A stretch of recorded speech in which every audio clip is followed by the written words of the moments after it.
Ibu saudara-saudari yang ada di rumah, selamat bertemu kembali dalam Renungan Harian Gereja Toraja Jemaat Ebenezer Selili, edisi Senin 23 November 2020. Kita boleh bersyukur karena penyertaan Tuhan, kita boleh kembali menikmati hadirat Tuhan lewat Renungan Harian pada malam hari ini. Untuk itu, mari kita mengangkat pujian yang mengatakan, seluruh dunia hai nyanyikanlah.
Selamat malam ya Tuhan, kami bersyukur, kami berterima kasih karena kesempatan pada malam hari ini kami boleh bertemu dalam Renungan Harian Gereja Toraja Jemaat Ebenezer Selili.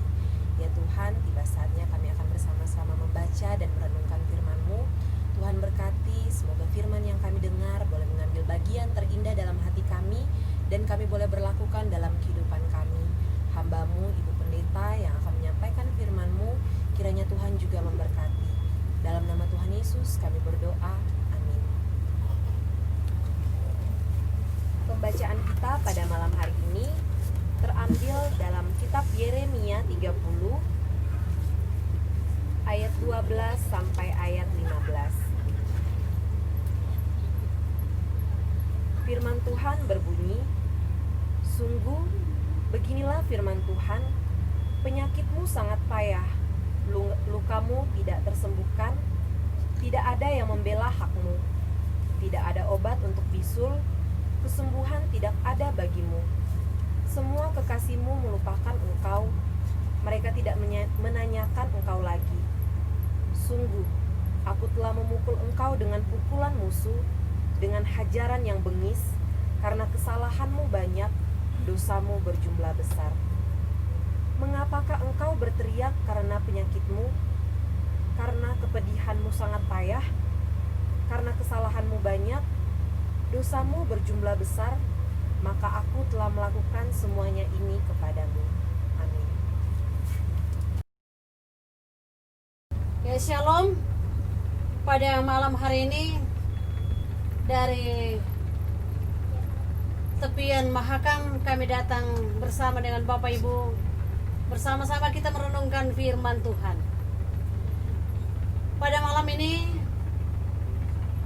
firman Tuhan dari Yeremia 30 ayat 12 sampai 15. Sapu yang membuat berhasil. Pesarin me pada tahu. Dari segi judul Bapak Ibu Saudara sudah ketahuan bahwa sapu dalam hal ini yang biasa digunakan adalah lidi. Biasa juga digunakan oleh orang tua dulu-dulu ketika mengajar anaknya untuk mengingatkan anaknya untuk lebih belajar lebih giat lagi. Namun kalau sekarang orang tua mau memakai sapu atau guru mau memakai sapu, selalu diperhadapkan pada undang-undang kekerasan pada anak. Namun apa yang terjadi Bapak Ibu Saudara? Bahwa ada juga kekerasan. Apa yang dilakukan oleh orang tua dulu itu membawa anak pada kesuksesan.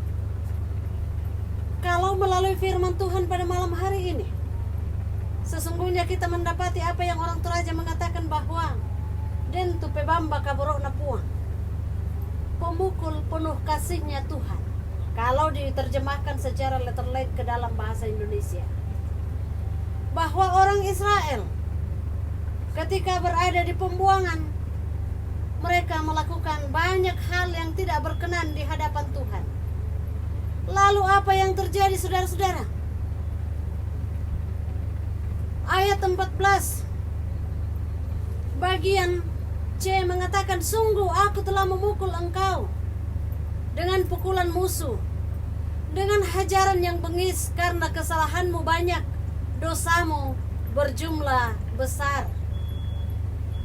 Jadi bahwa dengan musuh yang mengalahkan mereka, itu bagian dari pelajaran Tuhan buat orang Israel. Mengapa, saudara? Karena kesalahannya banyak, dosanya besar. Lalu kemudian dikatakan, mengapa engkau berteriak karena penyakitmu? Karena kepedihanmu sangat payah, karena kesalahanmu banyak, dosamu berjumlah besar, maka aku melakukan semuanya ini kepadamu. Jadi jelas Bapak Ibu Saudara bahwa apa yang terjadi di kalangan orang Israel saat itu, penderitaan, penyakit, bagian dari hukuman Tuhan, karena dosa mereka banyak, kesalahan mereka banyak banget. Dan karena itu Tuhan mendatangkan semua itu dalam rangka mendidik umatnya. Bapak Ibu Saudara-saudara yang kekasih dalam Tuhan, kita selaku orang percaya, terkadang kita ditindih oleh penderitaan. Ada banyak susah yang kita hadapi terkadang dalam hidup kita ini. Ada banyak pergumulan yang kita hadapi, dan mungkin kita berkata, mengapa semua ini terjadi? Mungkin Bapak Ibu Saudara, kita akan menyalahkan orang lain dan lain sebagainya, keadaan, karena corona, karena pandemi dan lain sebagainya. Tapi baiklah melalui perenungan firman Tuhan malam hari ini, bahwa ternyata ada waktu-waktu Tuhan itu mau mendidik kita, saudara. Dia mau memakai berbagai macam pergumulan hidup kita itu untuk membawa kita mengingat Tuhan. Jangan sampai bahwa kita terlena dengan segala yang kita lakukan dalam dunia ini. Karena itulah bagaimana iman kita kepada Tuhan dengan sungguh-sungguh, itu yang terpenting, saudara-saudara. Jangan sampai bahwa iman kita itu sudah suam-suam kuku, tidak panas, tidak dingin. Apa kata Tuhan, saudara? Yang tidak panas, yang tidak dingin, dimuntahkan dari mulutnya. Oleh sebab itulah Bapak Ibu Saudara yang terkasih dalam Tuhan, jangan sampai bahwa ada peristiwa dalam hidup ini, sebenarnya pukulan itu untuk membawa kita kembali kepada jalan Tuhan, namun kita tidak mengerti. Sebab itulah malam hari ini kita selalu merenung dalam setiap peristiwa yang Tuhan izinkan terjadi, saudara. Apa maksud Tuhan? Segala peristiwa Tuhan punya maksud, Tuhan punya rencana. Oleh sebab itu, baiklah saudara-saudara, bahwa kita akan selalu meneliti kehidupan kita dan selalu mengakui segala kesalahan kita. Lalu kita katakan, mohon ampun kepada Tuhan. Semoga kita semua Bapak Ibu Saudara mampu melihat apa yang Tuhan lakukan dalam peristiwa yang tidak enak sekalipun yang Tuhan izinkan. Lalu kita katakan, baiklah, bukalah mata kami, hati kami untuk melihat apa yang Tuhan mau dengan peristiwa-peristiwa pahit yang terjadi. Lalu kita bangkit, membaharui kehidupan kita, hidup baru di dalam Tuhan.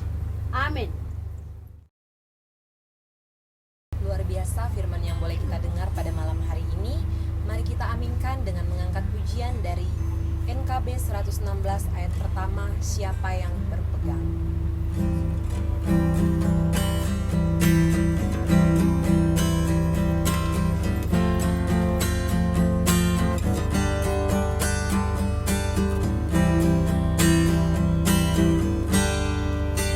Siapa yang berpegang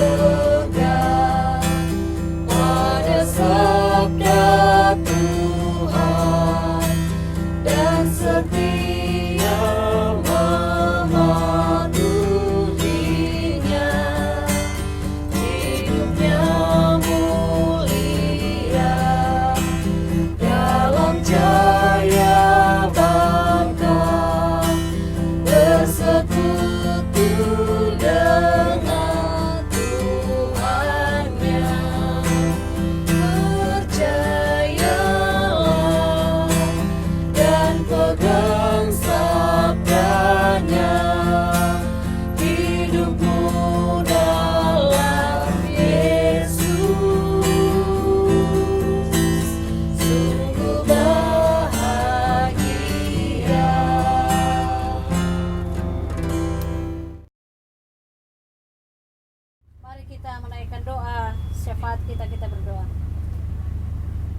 kasih Bapa di sorga untuk firman-Mu yang datang kepada kami malam hari ini. Kami tahu bahwa Tuhan mengasihi kami dengan cara yang Tuhan mau lakukan dalam hidup ini. Mampukan kami untuk melihat setiap peristiwa, baik peristiwa yang menyenangkan maupun yang sangat tidak menyenangkan Tuhan. Untuk kami dapat memahami bahwa Engkau sementara mendidik kami, Engkau mau mengarahkan langkah kami untuk berjalan pada jalan kebenaran. Di malam hari ini kami berdoa buat seluruh warga jemaat-Mu. Engkau memberkati mereka semua dalam kehidupan mereka secara pribadi, dalam rumah tangga anak-anak-Mu. Tuhanlah yang akan terus hadir memberkati mereka. Setiap pekerjaan dan usaha yang mereka tekuni Bapa, Engkaulah yang akan menolong mereka semua. Bapa di sorga, saudara-saudara kami yang belum mendapatkan pekerjaan, kiranya Tuhan berkenan membukakan jalan buat mereka. Malam ini Bapa, kami bersyukur bahwa melalui kekasih kami Bapak Salmon Nupa di tempat ini, kami diberi kesempatan untuk boleh melayani Tuhan dari tempat ini. Karena itu kami berdoa buat semua yang terlibat di distrik navigasi 1 Samarinda ini, Engkau memberkati Bapa, sehingga mereka semua merasakan berkat-berkat-Mu, penyertaan-Mu. Dan kami berdoa buat kekasih kami Bapak Salmon Nupa, Tuhan jadikan sebagai terang dan garam di tempat ini, sehingga nama Tuhan dipermuliakan. Kami mengucap syukur untuk umur yang panjang Tuhan berikan buat kekasih kami Ibu Agustina Galuhu. Kiranya Tuhan memberkati dalam kesehariannya, dalam rumah tangganya. Dan kami pun berdoa ya Tuhan, untuk semua yang berada dalam kondisi sakit sementara dalam pemulihan. Kami berdoa buat kekasih kami Mamanya Wiwin. Kami berdoa buat Papa Dolpi, bahkan juga ya Tuhan, buat semua anak-anak-Mu yang berada dalam gangguan kesehatan. Tuhan jamah dan Tuhan pulihkan. Bapa di sorga, kami berdoa untuk situasi yang kami hadapi di masa pandemi saat ini. Tuhanlah pelindung dan penjaga kami. Tuhan menyertai kami. Terima kasih ya Bapa di sorga. Kami bawa doa kami malam ini. Di dalam nama Tuhan Yesus kami datang kepada Bapa di sorga. Haleluya. Amin. Ya, demikianlah ibadah kita pada malam hari ini. Dari sayap kanan kapal yang besar ini kami mengucapkan selamat malam, Tuhan Yesus memberkati.